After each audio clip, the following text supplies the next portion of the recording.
খানিকটা আজকে একটু লেট হয়েছে আমাদের সাংবাদিক বৈঠক শুরু করতে, কারণ আপনারা জানেন যে পঞ্চায়েতের শপথ অনুষ্ঠান চলছে।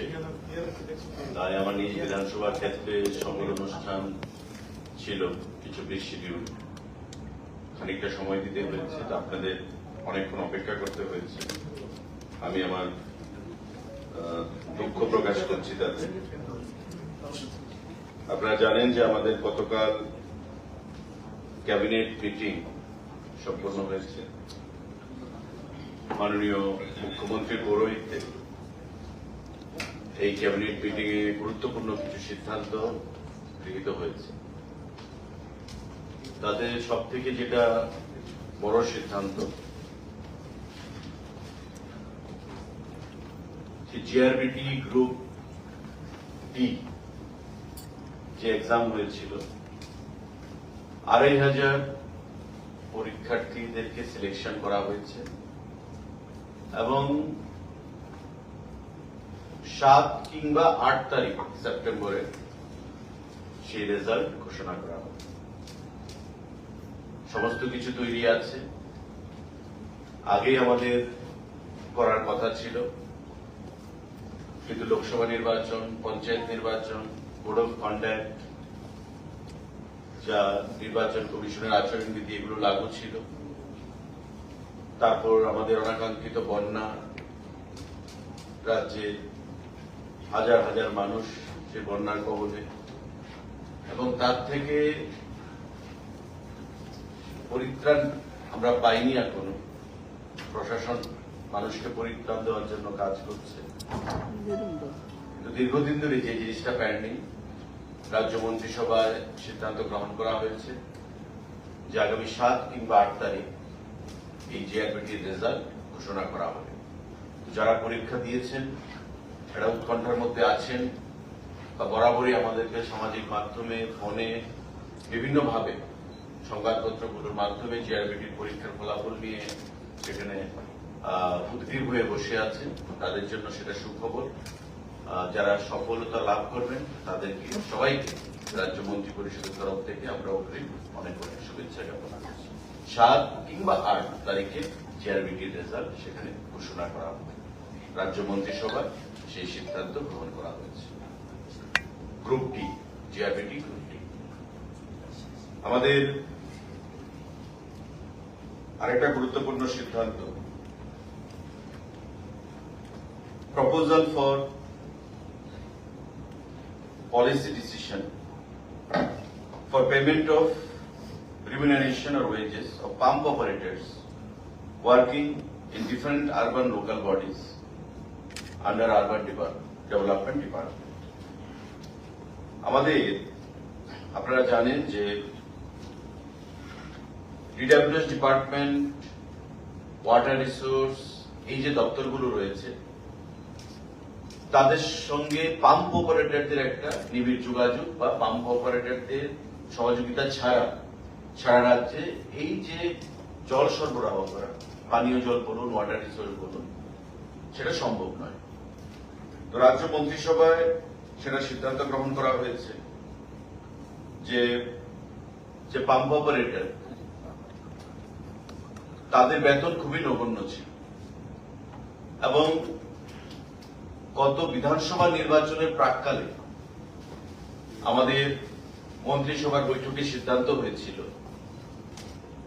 যে পাম্প অপারেটরদের বেতন বৃদ্ধি করা হবে, এবং এতে করে ৭৫০০ যারা আইআরপি, আয়রন রিমুভাল প্ল্যান্টের সঙ্গে যুক্ত রয়েছেন, তাদের বেতন ধার্য করা হয়েছিল, এবং ৭,০০০ টাকা বেতন ধার্য করা হয়েছিল যারা আইআরপির সঙ্গে যুক্ত নয়।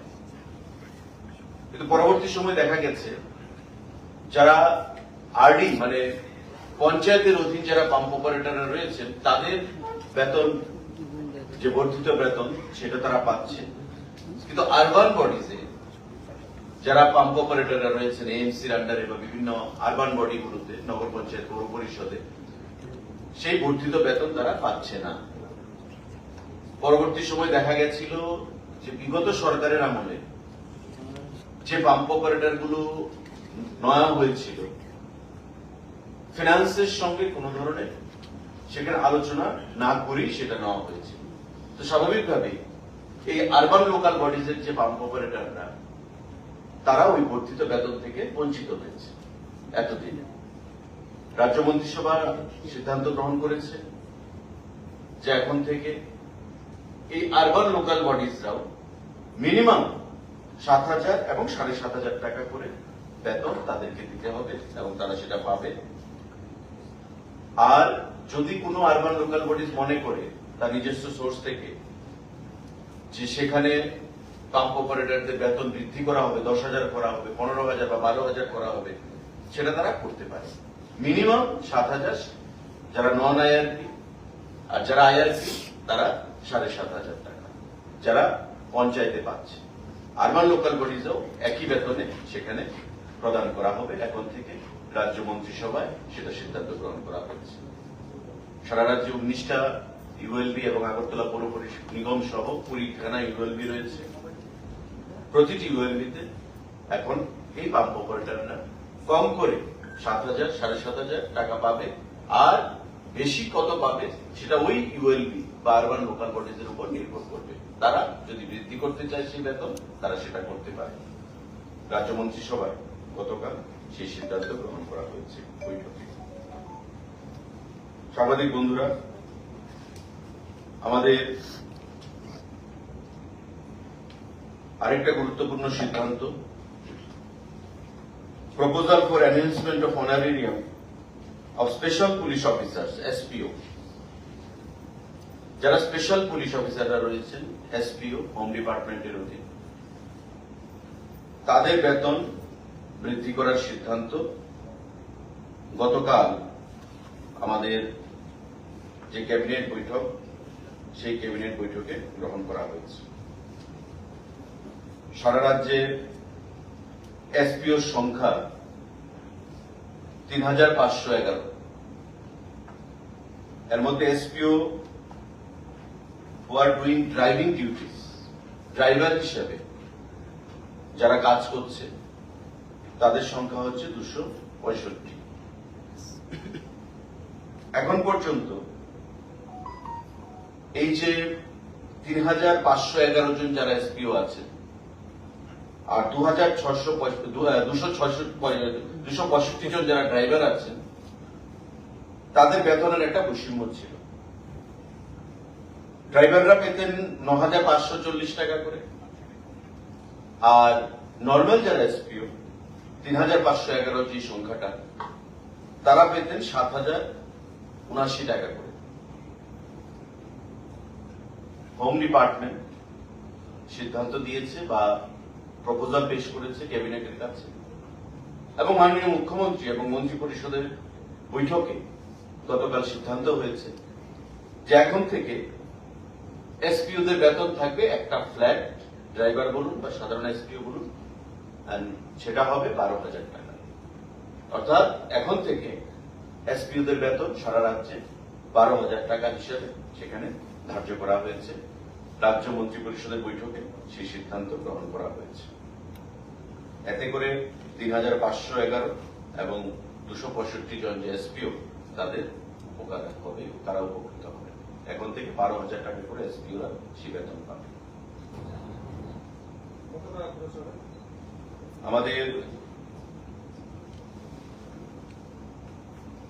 টোটাল খরচ হবে 2,48,54,369 টাকা হবে। 3,511 জন যে এসপিও রয়েছে সাধারণ, 2,48,54,369 টাকা। আর যারা ড্রাইভাররা রয়েছেন এখন সবাই একসঙ্গে ফ্ল্যাটে চলে আসবে, 12,000 টাকা। আমাদের আরেকটা গুরুত্বপূর্ণ সিদ্ধান্ত, necessary approval towards filling up of an additional 916 vacant posts of constable, man and woman in Tripura Police through direct recruitment. Home Department এর অধীন 916 জন কনস্টেবল ম্যান অ্যান্ড ওমেন সেগুলো রিক্রুট করা হবে। ইতিমধ্যে আমাদের 1000 কনস্টেবল যাদের পরীক্ষা হয়েছিল সেগুলো প্রায় তৈরি আছে। সেগুলো ছাড়ার পর এই 916 জন আরো নতুন করে কনস্টেবল পুলিশ ডিপার্টমেন্টে ম্যান অ্যান্ড ওমেন সেগুলো অ্যাডভার্টাইজমেন্ট প্রদান করা হবে। অর্থাৎ প্রায় 2000 কনস্টেবল সেখানে নিয়োগ হচ্ছে হোম ডিপার্টমেন্টের মধ্যে। 1000 কনস্টেবল জানেন আপনারা, আমাদের এই প্রসেস চলছে এবং almost on the verge of finalisation, declaration of result. এই রেজাল্ট বের হওয়ার পর নতুন এই যে 916 খানা পোস্ট তৈরি হয়েছে এবং ফিনান্স অনুমোদন দিয়েছে এবং রাজ্য মন্ত্রিসভা তাতে অনুমোদন দিয়েছে, সেই 916 খানা পোস্ট অ্যাডভার্টাইজমেন্ট করা হবে। আগের 1000 পোস্ট সেখানে ডিক্লারেশন হবে, যা খুব শর্টলি ডিক্লারেশন করা হবে। সাংবাদিক বন্ধুরা, আরেকটা গুরুত্বপূর্ণ সিদ্ধান্ত, proposal for creation and filling up of 51 different categories of posts in the tourism department under Directorate of Tourism Department. 51 খানা বিভিন্ন ক্যাটাগরির পোস্ট আমাদের পর্যটন দপ্তর সেখানে দীর্ঘদিন ধরে খালি অবস্থায় আছে। আমাদের প্রয়োজনীয়তা রয়েছে এবং সাংবাদিক বন্ধুরা নিশ্চয়ই জানবেন যে আইসিএ ডিপার্টমেন্ট, আগে সেটা আইসিএটি ছিল, information culture and tourism department, সেই আইসিএ দপ্তর থেকে ট্যুরিজমটাকে আলাদা করা হয় এবং বর্তমানে ট্যুরিজমের যে স্টাফ রয়েছে তা অনেক আইসিএ দপ্তর থেকে ডেপুটেশনও রয়েছে। তাই ট্যুরিজম দপ্তরকে যেহেতু আগামী দিনে ট্যুরিজমকে নিয়ে রাজ্য সরকার, ভারতবর্ষের সরকার নতুন চিন্তা ভাবনা করছে, জোর দিচ্ছে, অর্থ প্রদান করছে এবং ট্যুরিজমকে আরো বিশ্ব দরবারে, ভারতবর্ষে রাজ্যের, আমাদের ত্রিপুরা রাজ্যের ট্যুরিজমকে বিশ্ব দরবারে তুলে ধরার প্রয়াস চলছে বিভিন্নভাবে। তার জন্য ম্যান পাওয়ার রিক্রুটমেন্টের সেখানে সিদ্ধান্ত গ্রহণ করা হয়েছে, কারণ আমাদের সেখানে শর্টেজ রয়েছে ম্যান পাওয়ার। রাজ্য মন্ত্রী পরিষদ বা মন্ত্রিসভা মাননীয় মুখ্যমন্ত্রীর পৌরোহিত্যে সেই সিদ্ধান্ত গ্রহণ করেছে যে বিভিন্ন ক্যাটাগরিতে আমাদের এই ট্যুরিজম দপ্তরের 51 খানা পোস্ট সেটা ফিল আপ করা হবে। তার মধ্যে কিছু ডাইরেক্ট রিক্রুটমেন্ট রয়েছে, কিছু প্রমোশন রয়েছে, কিছু ডেপুটেশন রয়েছে। Group C, group D, engineer সহ টোটাল 51 খানা পোস্ট এই ট্যুরিজম দপ্তর সেটা নিয়োগ করবে আগামী দিনে। এই যে 51 খানা পোস্ট, তার মধ্যে আমাদের ইঞ্জিনিয়ার রয়েছে, ডেপুটি ডিরেক্টর রয়েছে, অ্যাসিস্ট্যান্ট ডিরেক্টর রয়েছে, কম্পিউটার অ্যাসিস্ট্যান্ট রয়েছে, আমাদের এক্সিকিউটিভ ইঞ্জিনিয়ার রয়েছে। গ্রুপ সি আমাদের পোস্ট রয়েছে এবং গ্রুপ ডি আমাদের পোস্ট রয়েছে। তো সেগুলো নিয়ে বিস্তারিত দপ্তর ভিত্তিক আমার আলোচনা হবে এবং পরবর্তী সময়ে group C, group D, engineer সহ এই যে 51 খানা পোস্ট কিভাবে রিক্রুটমেন্ট করা হবে সেটা আমরা জানাবো। প্রিন্সিপাল রাজ্য মন্ত্রী পরিষদ তার অনুমোদন দিয়েছে, ফিনান্স অনুমোদন দিয়েছে, জিএপিএনটি তার অনুমোদন দিয়েছে এবং আমরা 51 জন এই স্টাফ বিভিন্ন ক্যাটাগরিতে সেটা নিয়োগ করব ট্যুরিজম দপ্তরের থেকে। সাংবাদিক বন্ধুরা, আমাদের রাজ্য মন্ত্রী পরিষদের বৈঠকে সিদ্ধান্ত গ্রহণ করা হয়েছে proposal for filling up of 9 various category of posts under directorate of information technology. Information technology দপ্তর, তথ্য প্রযুক্তি আমাদের খুবই গুরুত্বপূর্ণ ভূমিকা পালন করে থাকে এবং এই দপ্তর সিদ্ধান্ত গ্রহণ করেছে, রাজ্য মন্ত্রী পরিষদ অনুমোদন দিয়েছে যে 8 জন senior information officer SIO group A সেখানে নিয়োগ করবে এবং একজন lower division clerk LEC group C সেটা নিয়োগ করবে। টোটাল 8+1 9, এই 9খানা পোস্ট খুব শীঘ্রই ইনফরমেশন টেকনোলজি দপ্তর থেকে নিয়োগ করা হবে। Senior information officer, senior informatics officer, information officer সেটা আইসিএ তে চলে আসে। Senior informatics officer group A, আর লোয়ার ডিভিশন ক্লার্ক একজন, এবং এসআইও সিনিয়র ইনফরমেটিক্স অফিসার 8 জন। টিপিএসসি সেটা নিয়োগ করবে, আর ক্লার্ক জিআরবিটি নিয়োগ করবে একজন, আর 8 জন আমাদের যে সিনিয়র ইনফরমেটিক্স অফিসার টিপিএসসি পরীক্ষার মাধ্যমে সেটাকে নিয়োগ করবে। এই সিদ্ধান্তগুলো বর্তমানে রয়েছে। আমাদের গতকালকে লম্বা খুব ক্যাবিনেট বৈঠক ছিল, কারণ আপনারা জানেন যে প্রবল বন্যার কবলে পড়ে সারা রাজ্য বিধ্বস্ত হয়েছে। বিভিন্ন জেলায় রিলিফ ক্যাম্প সেখানে তৈরি করা হয়েছে টেম্পোরারি। হাজার হাজার মানুষ সেই রিলিফ ক্যাম্পে আশ্রয় নিয়েছে নিজের জীবন বাঁচানোর জন্য, এবং ইতিমধ্যে কেন্দ্রীয় সরকার থেকে একটা প্রতিনিধি দল আমাদের রাজ্যে এসছে। সারা রাজ্য তারা ঘুরে ক্ষয়ক্ষতির পরিমাণ কত হতে পারে সেটা কেন্দ্রীয় সরকারের কাছে রিপোর্ট প্রদান করবে। মাননীয় মুখ্যমন্ত্রীর সঙ্গে তারা বৈঠক করেছে, এবং আমি রাজ্য মন্ত্রী পরিষদের তরফ থেকে রাজ্যের এই যে 32 জন মানুষ মারা গেছেন এবং তাদেরকে সাহায্যের জন্য আমাদের প্রধানমন্ত্রী আর্থিক রাশি ঘোষণা করেছেন, তার জন্য মাননীয় প্রধানমন্ত্রীকে ধন্যবাদ জানাচ্ছি। যেভাবে এই ডিজাস্টারে মাননীয় মুখ্যমন্ত্রীর নেতৃত্বে সারা রাজ্যের প্রশাসন কাজ করে মানুষকে রিলিফ প্রদান করেছে এবং অধিকাংশ মানুষকে অক্ষত রাখতে পেরেছে, তার জন্য আমরা মন্ত্রী পরিষদের তরফ থেকে মাননীয় মুখ্যমন্ত্রীকে এবং রাজ্যের প্রশাসনের আধিকারিকদেরকে, প্রশাসনকে অনেক অনেক ধন্যবাদ জ্ঞাপন করছি। কারণ ইতিহাস বলে যে বিগত কয়েক দশকে এত বড় বন্যা বা ফ্লাড রাজ্যের মানুষ পরিলক্ষিত করেনি। যা ড্যামেজ হয়েছে আপনারা সাংবাদিক বন্ধুরা জানবেন। গতকাল বিভিন্ন দপ্তরের সেক্রেটারিরা, আধিকারিকরা প্রেজেন্টেশনের মাধ্যমে সেটা মন্ত্রী পরিষদকে সেটা তার তথ্য প্রদান করছিলেন যে ত্রিপুরা তিলে তিলে তৈরি করা আজকে 3 দিনের ফ্লাডে, 4 দিনের ফ্লাডে যা ক্ষয়ক্ষতি হয়েছে সেটা আমাদের অনেকটাই পিছিয়ে দিয়েছে, রাজ্যের উন্নয়নের গতিকে অনেকটাই পিছিয়ে দিয়েছে। ক্ষয়ক্ষতির পরিমাণ ইতিমধ্যে মাননীয় মুখ্যমন্ত্রী ঘোষণা করেছেন প্রায় 18,000 কোটি টাকা ছাড়িয়ে যাবে। মাননীয় মুখ্যমন্ত্রী 15,000 বলেছেন, কিন্তু যা হিসাব আসছে তারও সেটা বৃদ্ধি হতে পারে। রাস্তাঘাট, পাওয়ার মানে বিদ্যুৎ, কৃষিক্ষেত্রে ক্ষয়ক্ষতির পরিমাণ প্রায় 3,500 কোটি টাকা।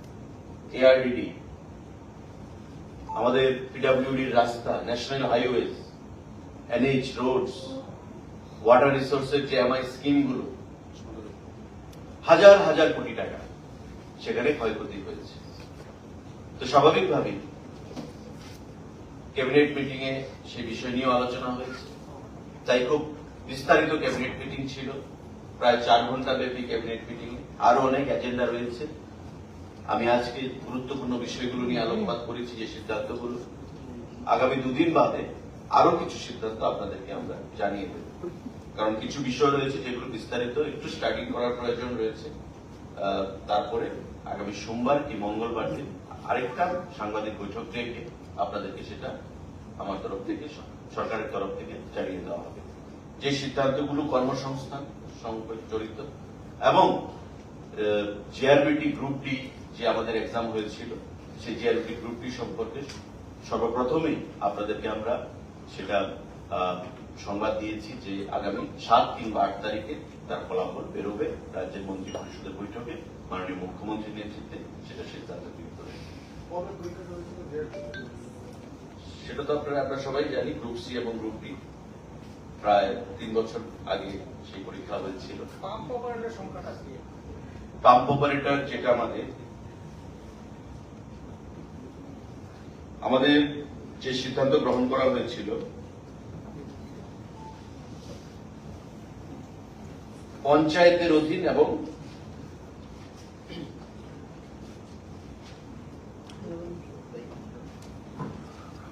আরবান লোকাল বডিজের অধীন। পঞ্চায়েতের অধীন যে পাম্প অপারেটররা তারা বিগত প্রায় 2 বছর ধরে তাদের এই বর্ধিত বেতন পাচ্ছে, কিন্তু বাকি যে পাম্প অপারেটররা তারা সেই বেতন থেকে বঞ্চিত হচ্ছিল, কারণ ফিনান্সের কাছে সেই তথ্য ছিল না। টোটাল সংখ্যাটা হবে